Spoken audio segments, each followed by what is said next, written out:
Hi ನಮಸ್ಕಾರ, ನಾನು ನಂದನ್. ನೀವು ನೋಡ್ತಾ ಇದ್ದೀರಾ ನಮ್ಮ ಜೊತೆ ನಮ್ಮ ಇಷ್ಟ. ಸ್ನೇಹಿತರೆ, ವಿಶ್ವವಿಖ್ಯಾತ ಮೈಸೂರು ದಸರಾ ಆರಂಭಕ್ಕೆ ಕೌಂಟ್ ಡೌನ್ ಸ್ಟಾರ್ಟ್. ಹಾಗೆ ಈ ಬಾರಿ ದಸರಾದಲ್ಲಿ ಭಾಗಿಯಾಗತಕ್ಕಂಥ ಆನೆಗಳ ಹೆಸರು ಕೂಡ ಅನೌನ್ಸ್ಮೆಂಟ್ ಆಯಿತು. ಸೊ ಅದರಲ್ಲಿ ಒಂದು ದೊಡ್ಡ ಸುದ್ದಿ ಏನಪ್ಪ ಅಂತಂದರೆ, ಅಭಿಮನ್ಯು ಬರ್ತಾನ ಬರಲ್ವ ಅಂತಕ್ಕಂಥ ಬಿಗ್ಗೆಸ್ಟ್ ಕ್ವಶನ್ ಮಾರ್ಕ್. ಆ ಕ್ವಶನ್ ಮಾರ್ಕ್ ಕೂಡ ಇಂದು ಆನ್ಸರ್ ಅನ್ನೋದು ಸಿಕ್ಕಿದೆ. ಹೌದು, ಅವನು ನಿಶಾನೆಯಾಗಿ ಭಾಗವಹಿಸ್ತಕ್ಕಂಥ ಎಲ್ಲ ಸಾಧ್ಯತೆ ಇದೆ ಅಂತ ಕೆಲವೊಂದು ರಿಪೋರ್ಟ್ಸ್ ಅನ್ನೋದು ಹೇಳ್ತಾ ಇದೆ. ಇಷ್ಟಾದರೂ ಕೂಡ ತುಂಬ ಜನರಿಗೆ ಕಾಡ್ತಾ ಇರ್ತಕ್ಕಂಥ ಸುದ್ದಿ ಏನಪ್ಪ ಅಂತಂದರೆ, ಸೊ ಈ ಬಾರಿ ಅಂಬಾರಿ ಆನೆ ಯಾವ ಆನೆ ಆಗುತ್ತೆ ಅಂತ. ಸೊ ಈ ಒಂದು ಲಿಸ್ಟಲ್ಲಿ ಬಲಿಷ್ಠವಾಗಿ ಕೇಳಿ ಬರ್ತಾ ಇರ್ತಕ್ಕಂಥ 4 ಹೆಸರುಗಳು, ಒಂದು ಧನಂಜಯ, ಮಹೇಂದ್ರ, ಪ್ರಶಾಂತ ಹಾಗೆ ಏಕಲವ್ಯ. ಹಾಗಾದರೆ ಇವತ್ತಿನ ವಿಡಿಯೋದಲ್ಲಿ ಸೊ ನಮ್ಮ ಧನಂಜಯನಿಗೆ ಅಂಬಾರಿ ಆನೆ ಆಗಲಿಕ್ಕೆ ಅವಕಾಶ ಇದೆಯಾ ಅನ್ನೋದ್ರ ಬಗ್ಗೆ ತಿಳಿಸ್ತಕ್ಕಂಥ ಒಂದು ಸಣ್ಣ ಪ್ರಯತ್ನ. ಸೊ ಇದು ನನ್ನ ಜಸ್ಟ್ ಒಂದು ಪರ್ಸನಲ್ ಒಪಿನಿಯನ್ ಅಷ್ಟೇ. ಸೊ ಇದೇ ಫೈನಲ್ ಅಂತ ಏನೂ ಇಲ್ಲ, ಜಸ್ಟ್ ಒಂದು ಜನರಲ್ ಥಾಟ್, ಒಂದು ಡಿಸ್ಕಷನ್ ಅಂತ ಹೇಳ್ತಾ ಈ ವಿಡಿಯೋ ಸ್ಟಾರ್ಟ್ ಮಾಡೋಕ್ಕಿಂತ ಮುಂಚೆ ಒಂದು ಸ್ಮಾಲ್ ರಿಕ್ವೆಸ್ಟ್, ನೀವಿನ್ನೂ ನನ್ನ ಚಾನಲ್ಗೆ ಸಬ್ಸ್ಕ್ರೈಬ್ ಆಗಿಲ್ಲ ಅಂತಂದರೆ ಸೊ ದಯವಿಟ್ಟು ಸಬ್ಸ್ಕ್ರೈಬ್ ಆಗಿ. ಹಾಗೆ ವಿಡಿಯೋ ಇಷ್ಟ ಆದರೆ ಲೈಕ್, ಶೇರ್, ಕಾಮೆಂಟ್ ಮಾಡಿ ಅಂತ ಹೇಳ್ತಾ ಬನ್ನಿ ವಿಡಿಯೋ ಸ್ಟಾರ್ಟ್ ಮಾಡೋಣ. ಸ್ನೇಹಿತರೆ, ಧನಂಜಯ ಈ ಹೆಸರು ತುಂಬ ಒಂದು ಸ್ಪೆಷಲ್ ಆಗಿರ್ತಕ್ಕಂಥ ನೇಮ್. ಮಹಾಭಾರತದಲ್ಲಿ ಅರ್ಜುನನ ಮತ್ತೊಂದು ಹೆಸರು ಧನಂಜಯ. ಅದೇ ಥರ ನಮ್ಮ ಅರ್ಜುನನ ಸ್ವರೂಪ ಅಂತಲೇ ಹೇಳ್ಬೇಕಾಗ್ತದೆ ಇವನನ್ನು. ನಮ್ಮ ಅರ್ಜುನ ನೋಡಲಿಕ್ಕೆ ಯಾವ ಥರ ಇದನ್ನು ಆಲ್ಮೋಸ್ಟ್ ಅದೇ ಥರ ಇವನು ಕಾಣ್ತಾ ಇದ್ದಾನೆ.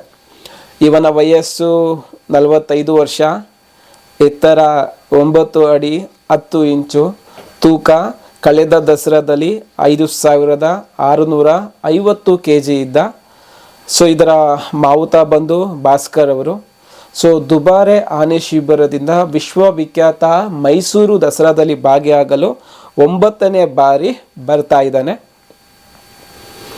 ಇವನ ಬಗ್ಗೆ ನಾನು ಮಾತಾಡೋದಾದರೆ, ಸೊ ಈಗ ಏನು ನಮ್ಮ ದಸರಾದಲ್ಲಿ ಭಾಗವಹಿಸಿರ್ತಕ್ಕಂಥ ಆನೆಗಳಲ್ಲಿ ತುಂಬ ಎತ್ತರ ಹಾಗೆ ಅಷ್ಟೇ ಆಕರ್ಷಕವಾಗಿರ್ತಕ್ಕಂಥ ಆನೆಗಳಲ್ಲಿ ಇವನು ಕೂಡ ಒಬ್ಬ.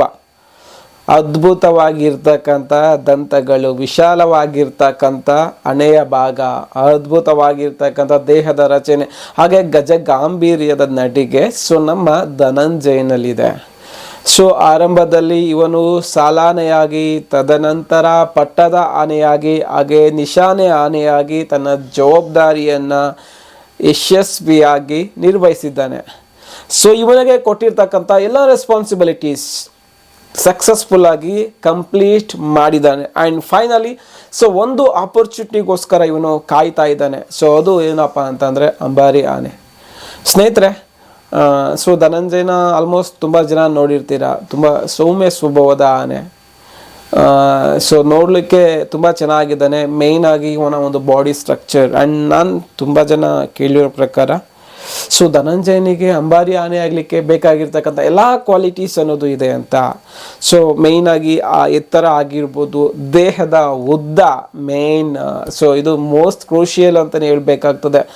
ಅಲ್ಲಿ ಅಂಬಾರಿಯನ್ನು ಇಡಬೇಕು, ಅಂಬಾರಿ ಮುಂದೆ ಮಾವುತವರು ಕೂರಬೇಕು. ಇವೆಲ್ಲ ನೋಡಿದಾಗ ಸೊ ಸೀರಿಯಸ್ ಆಗಿ ಅವನು ಫಿಸಿಕಲಿ ಒಂದು ಅಂಬಾರಿ ಆನೆ ಆಗಲಿಕ್ಕೆ ಸೂಟೇಬಲ್ ಇದ್ದಾನೆ. ಆ್ಯಂಡ್ ಅವನಿಗೂ ಕೂಡ ಒಂದು ಅವಕಾಶವನ್ನು ಮಾಡಿಕೊಡ್ಬೇಕು ಅಂತಕ್ಕಂಥದ್ದು.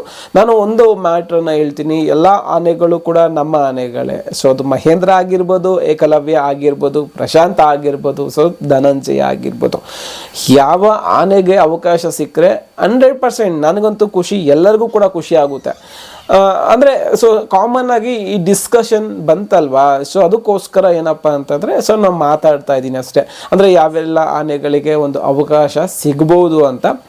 ಆ್ಯಂಡ್ ಫೈನಲಿ ಇಲ್ಲ, ನಾನು ಹೇಳ್ತೀನಿ ಏನಪ್ಪ ಅಂತಂದರೆ, ನಮ್ಮ ಧನಂಜಯನಿಗೆ ಅವಕಾಶ ಮಾಡಿಕೊಟ್ರೆ 100% ಅವನಿಗೆ ಕೊಟ್ಟಿರ್ತಕ್ಕಂಥ ರೆಸ್ಪಾನ್ಸಿಬಿಲಿಟಿಯನ್ನು ಅವನು ಕಂಪ್ಲೀಟ್ ಮಾಡ್ತಾನೆ ಅಂತ ಹೇಳ್ತಾ, ಸೊ ಆ ದೇವರು ನಮ್ಮ ಎಲ್ಲ ಆನೆಗಳಿಗೆ ಸೊ ಒಳ್ಳೆಯ ಆರೋಗ್ಯ, ಆಯಸ್ಸು, ನೆಮ್ಮದಿಯನ್ನು ಕೊಟ್ಟು ಕಾಪಾಡಲಿ ಅಂತ ಬೇಡ್ಕೊಳ್ತಾ ಈ ಸ್ಮಾಲ್ ವಿಡಿಯೋನ ಇಲ್ಲಿಗೆ ಮುಗಿಸ್ತಾ ಇದ್ದೀನಿ. ಹಾಗೆ ವಿಡಿಯೋನ ಹಿಂಗೆ ಇಷ್ಟ ಇದ್ದರೆ ವಿಡಿಯೋನ ಲೈಕ್ ಮಾಡಿ, ಶೇರ್ ಮಾಡಿ. Thank you.